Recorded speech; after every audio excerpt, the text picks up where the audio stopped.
Et si le moment où tu as cessé de t'en soucier était précisément le moment où elle a commencé à perdre la tête? Et si tout ce que tu pensais qui la faisait t'aimer, ton attention, tes efforts, ta dévotion, était la chose même qui l'a fait partir? Voici la vérité que personne ne veut dire à voix haute. Plus tu poursuis, plus tu repousses. Plus tu supplies, moins elle te respecte. Et à la seconde où tu te tais, non par dépit, mais par force, quelque chose en elle change. Ce silence, il résonne plus fort que tous tes messages ne l'ont jamais fait. Il ne s'agit pas de jouer à des jeux, il s'agit de reprendre le contrôle. Le stoïcisme enseigne une chose avant tout. Tu n'es pas gouverné par tes émotions, tu les gouvernes. C'est ce qui te rend différent, c'est ce qui te rend puissant. Le détachement n'est pas de la froideur, c'est de la clarté. Et une fois que tu prends du recul, une fois que tu cesses de réagir, une fois que tu cesses de te soucier d'une manière qui épuise ton âme, tout commence à basculer. Elle commence à questionner, à douter, à sombrer. Pourquoi? Parce que la seule chose dont elle était sûre, ton attention, a disparu. C'est l'histoire d'un chagrin d'amour transformé en feu, un homme brisé puis renaissant, non pas pour la reconquérir, mais pour s'élever si haut au-dessus qu'elle en vient à se demander comment elle a pu penser qu'elle était le trophée. Tu veux qu'elle regrette d'être partie. Tu ne le fais pas avec des mots, tu le fais en disparaissant dans ta mission et en revenant méconnaissable. Ça, c'est le changement. Ça, c'est le pouvoir. C'est stoïque. Si tu en as fini de poursuivre des fantômes, si tu es prêt à reconquérir ton pouvoir, clique sur le bouton « J'aime ». Abonne-toi, active les notifications et commente ci-dessous « Je contrôle mon énergie, pas leurs actions ». Numéro 1. La chute. Quand tu donnais trop, tu lui donnais tout, ton temps, ton attention, ta loyauté. Tu en as fait ta priorité alors qu'elle te traitait comme un bouche-trou. Tu as réorganisé ta vie pour elle, répondu aux SMS à la seconde où ils arrivaient, et laissé passer des choses que tu n'aurais jamais dû tolérer. Tu pensais, si je l'aime plus fort, elle verra ma valeur. Non, que s'est-il passé? Plus tu donnais, moins elle te respectait. Plus tu étais disponible, plus tu devenais invisible.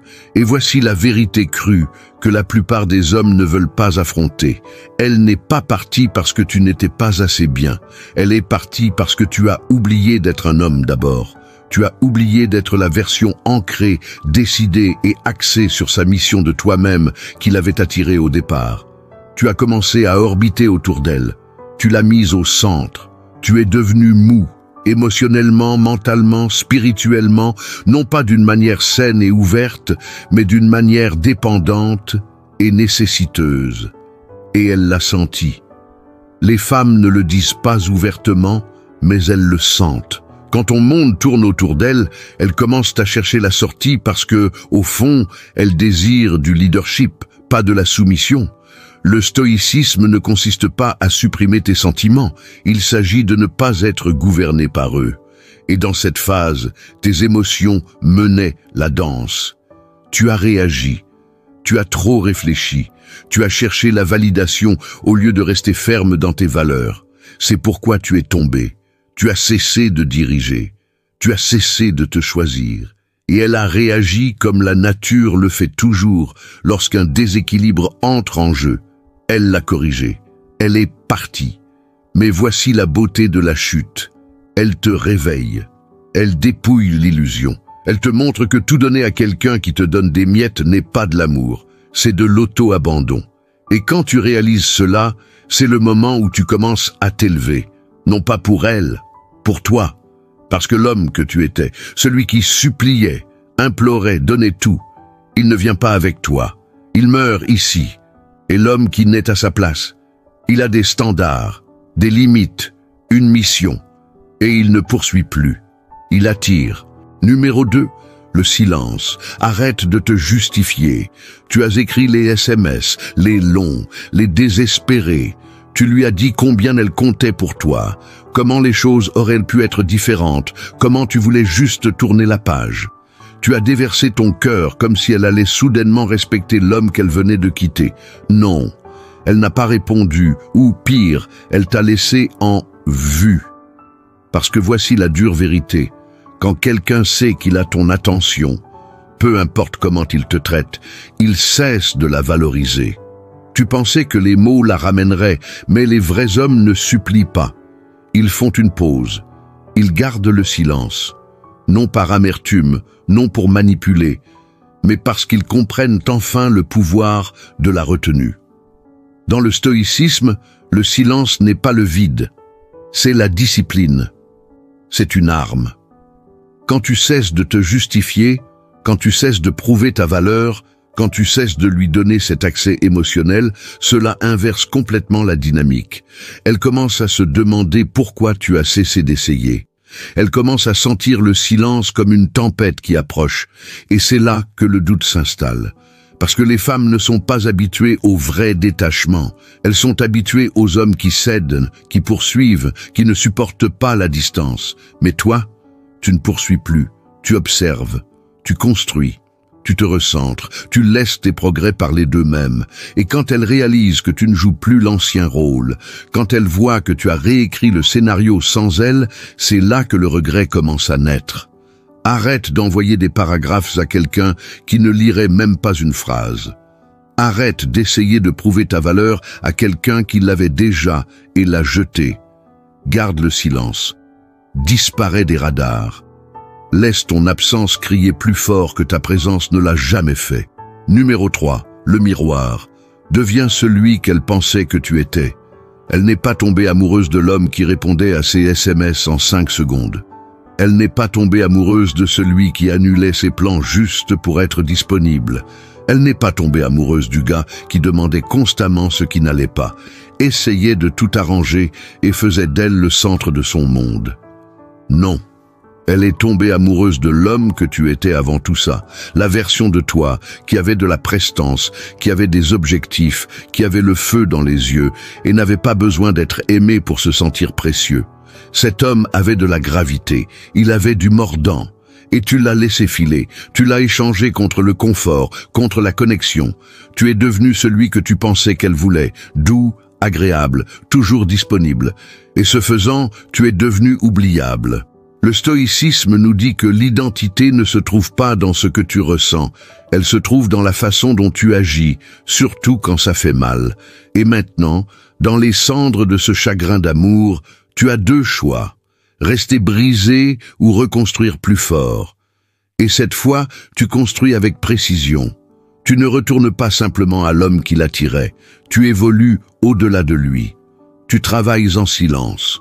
Tu trimes quand personne ne regarde. Tu deviens obsédé par la maîtrise, non pas pour l'attention, non pas pour son approbation, mais parce que tu te souviens enfin de qui diable tu es. Ce miroir que tu es devenu, brise-le, parce que le vrai toi, la version concentrée, stoïque, inarrêtable, ne poursuit pas, il ne ploie pas, il devient. Et quand elle le verra, quand elle tombera sur une version de toi qu'elle reconnaît à peine, cela ne la frappera pas seulement, ça la hantera. Parce que tu n'es pas seulement devenu ce qu'elle voulait, tu es devenu ce qu'elle ne pourrait jamais gérer. Numéro 4, le changement. Tu n'es pas son thérapeute, elle est venue à toi avec le chaos, et tu as pensé que l'amour signifiait le réparer. Elle s'est épanchée, tu as écouté. Elle s'est effondrée, tu l'as soutenue. Elle a blâmé le monde, et finalement, elle t'a blâmé. Et pourtant, tu es resté pensant que ta patience prouverait ta valeur. Non. Cela a juste prouvé que tu n'avais pas de limite. Tu n'étais pas son petit ami. Tu es devenu sa béquille émotionnelle, son thérapeute personnel, son plan de secours quand les choses s'effondraient. Et le pire, elle ne t'a jamais respecté pour ça. Voici la dure vérité. Les femmes ne valorisent pas l'homme qui absorbe leur bagage émotionnel. Elles valorisent l'homme qui protège sa paix. Le stoïcisme nous apprend à contrôler ce que nous laissons entrer dans notre esprit et notre espace. Tu peux avoir de la compassion mais sans limite.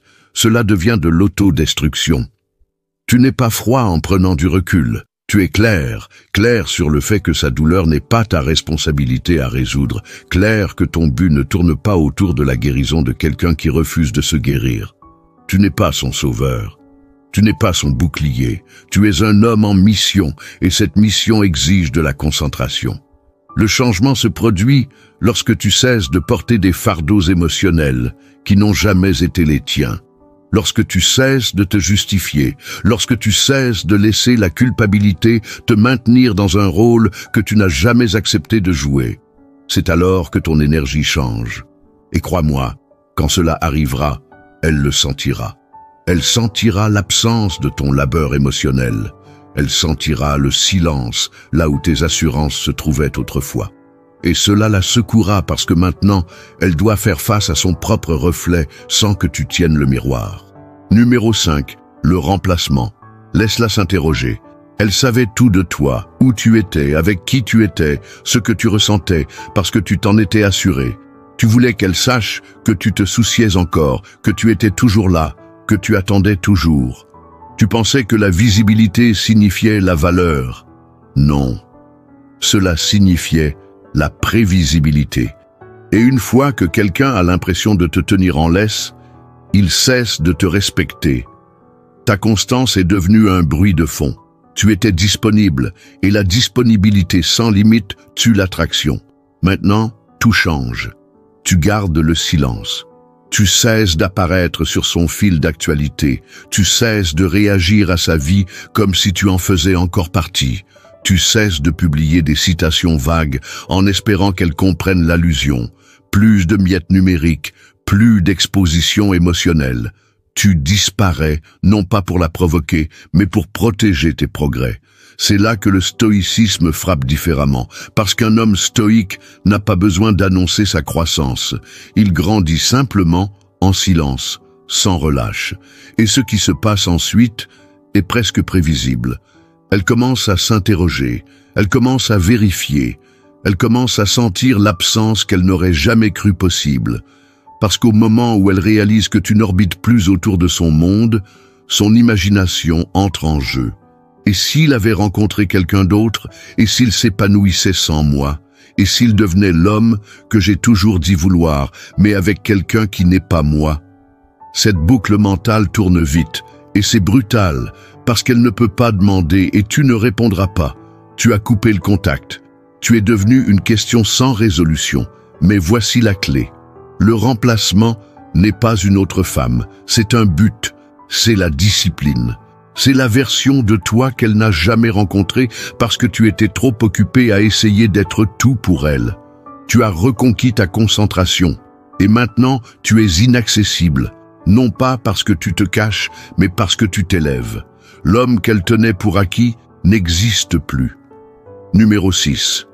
L'ombre utilise son rejet comme une arme. Le rejet fait mal. Il n'y a pas moyen de dorer la pilule. Elle est partie. À ignorer tes appels, à ignorer tes sentiments. T'as peut-être même remplacé comme si tu n'étais rien. Et oui, ça t'a déchiré. Ça t'a fait douter de ta valeur.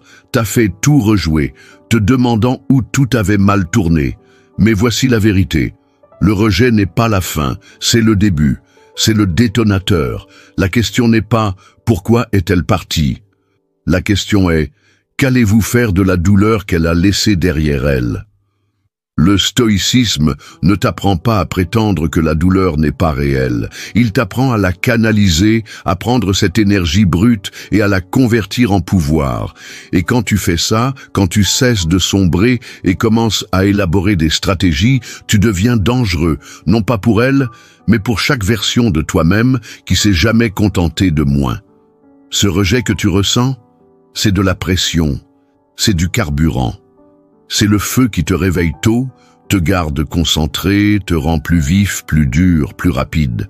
Et pendant qu'elle est là-bas à poursuivre des distractions, tu transformes la douleur en progrès. C'est là qu'intervient la psychologie sombre, parce que rien ne reste plus gravé dans l'esprit de quelqu'un que la personne qui n'a pas seulement rebondi, mais qui est passée au niveau supérieur. Quand elle te verra plus fort, plus propre, plus discipliné, plus respectée, plus admirée, cela la rongera parce que au fond, elle saura « J'ai déclenché cette transformation et je n'en bénéficierai jamais. C'est le karma, pas la vengeance, juste la conséquence. Alors, arrête de voir son rejet comme une malédiction. Commence à le voir comme un cadeau, un plan directeur pour ce que tu dois devenir. Tu n'es pas brisé, tu es en reconstruction. Numéro 7. Le trône reconquiert ton temps et ton espace. Elle possédait ton temps, tes matinées, tes nuits, ta concentration. Tu laissais tomber ce que tu faisais juste pour répondre à un SMS. Tu sautais la salle de sport, retardais tes efforts, mettais tes objectifs en pause. Tout ça pour un peut-être, un on verra. Tu lui as donné ton temps comme s'il était gratuit, et elle l'a dépensé comme s'il n'avait aucune valeur. Mais voici ce que tu as manqué. L'attention est une monnaie d'échange, et dans l'état d'esprit stoïque, ton temps est ton trône. Si tu ne le protèges pas, tu perds ton royaume. Maintenant qu'elle est partie, tu le vois enfin. Le temps est la chose la plus précieuse que tu puisses donner, et tu l'as donné à quelqu'un qui ne le méritait pas. Ça s'arrête maintenant. Tu reconquiers tes matinées. Tu maîtrises ton emploi du temps. Tu cesses de dire oui aux choses qui te ralentissent. Tu n'expliques pas pourquoi tu n'es pas disponible, tu l'es tout simplement, parce que les hommes en mission ne négocient pas leur calendrier avec des gens qui ne leur ont jamais fait de place en retour. Et que se passe-t-il ensuite? Elle commence à remarquer non seulement l'absence, mais l'élan. Tu n'es plus là où elle t'a laissé, tu construis, tu crées, tu grandis, et elle n'est pas invitée. Cet accès est révoqué. Parce que lorsqu'un homme stoïque reconquiert son temps, il devient intouchable. Tu ne demandes plus « que fait-elle » Tu demandes « qu'est-ce que je construis aujourd'hui ?» Ça, c'est le pouvoir, c'est la prestance. C'est ainsi que pensent les rois. Laisse-la se demander où tu es. Laisse-la réaliser qu'elle n'est plus le centre de ton monde, parce que ton temps n'est plus à prendre. Il est investi dans ton avenir. Numéro 8. Le cadre. Ne poursuis pas. Attire. Tu poursuivais. Son approbation, son attention, sa validation. Chacun de tes mouvements était calculé pour la rapprocher. Tu pensais que lui montrer combien tu te souciais la ferait rester. Non. Tout ce que cela a fait, c'est inverser le cadre. Tu lui as donné le pouvoir et elle l'a utilisé. Elle a fixé le rythme. Tu as suivi. Et à la seconde où tu es sorti de ton cadre masculin, la dynamique s'est effondrée. Parce qu'au fond, personne n'est attiré par le désespoir. On est attiré par la confiance, l'indépendance, la prestance. Dans le stoïcisme, le cadre est tout. Tu ne réagis pas, tu réponds. Tu ne suis pas, tu diriges. Tu ne poursuis pas, tu attires. Et la seule façon d'attirer est de devenir précieux, non pas pour elle, pour toi-même. Tu te verrouilles, tu te concentres sur ta forme physique, tes finances, ta mission. Tu construis une vie si pleine que quiconque y entre doit apporter quelque chose de réel, où il sera laissé pour compte. Et soudain, l'énergie change, elle n'est plus en contrôle, elle commence à poser des questions, à s'interroger, à tendre la main, parce qu'elle sent l'écart entre l'homme que tu étais et l'homme que tu es devenu. La psychologie sombre dit que la personne qui se soucie le moins détient le pouvoir. Mais le vrai pouvoir ne consiste pas à se soucier moins, il s'agit d'avoir moins besoin. Tu n'as plus besoin d'elle pour être épanoui. Tu n'attends plus qu'elle valide ta valeur. Tu ne poursuis plus parce que tu comprends qu'au moment où tu as arrêté, tout ce qu'elle pensait contrôler lui a échappé des mains. Tu es le cadre maintenant, et si elle ne peut pas égaler ton énergie, elle n'a pas sa place à ta table. Numéro 9. L'écho. Elle sent l'absence. Au début, elle n'a pas remarqué. Tu t'es tu, et elle a pensé que c'était temporaire, une phase, une réaction. Elle pensait que tu céderais comme tu l'avais toujours fait, envoyer un autre SMS, prendre des nouvelles, laisser un commentaire, regarder sa story. Mais tu ne l'as pas fait. Tu as disparu, non par dépit, mais par force. Et ce silence, il a commencé à résonner. Parce que les femmes ne sentent pas ta présence quand tu poursuis. Elles la sentent quand elle a disparu, quand la validation s'arrête, quand les SMS de bonjour n'arrivent plus, quand l'accès constant qu'elles avaient autrefois se transforme en une porte verrouillée. Le stoïcisme enseigne que la présence n'est pas une question de bruit, c'est une question d'intention. Tu donnais trop de toi-même sans retour, et maintenant tu es parti, tu es concentré, tu es calme, tu construis tranquillement. Et ce calme, il parle plus fort que tout ce que tu as jamais dit. Il lui entre dans la tête parce que le silence ne lui donne pas de réponse. Il la force à se poser des questions. Pourquoi ne me contacte-t-il pas? A-t-il cessé de s'en soucier? En a-t-il vraiment fini? Et sans conclusion, sans réaction, sans drame, elle est laissée seule avec l'écho. C'est le pouvoir de l'absence. Quand tu te détaches, tu cesses d'alimenter la boucle. Tu reprends ton énergie. Et quand elle réalise enfin ce qu'elle a perdu, tu es déjà trop loin devant parce que tu ne t'es pas tu pour la blesser. Tu t'es tu pour t'entendre à nouveau. Et maintenant que tu as trouvé cette voix intérieure, tu ne l'abandonnes pour personne. Laisse-la sentir le silence. Laisse-la s'asseoir avec le vide qu'elle a créé. Tu ne brises pas ce silence. C'est elle qui le fait, si jamais elle trouve le courage.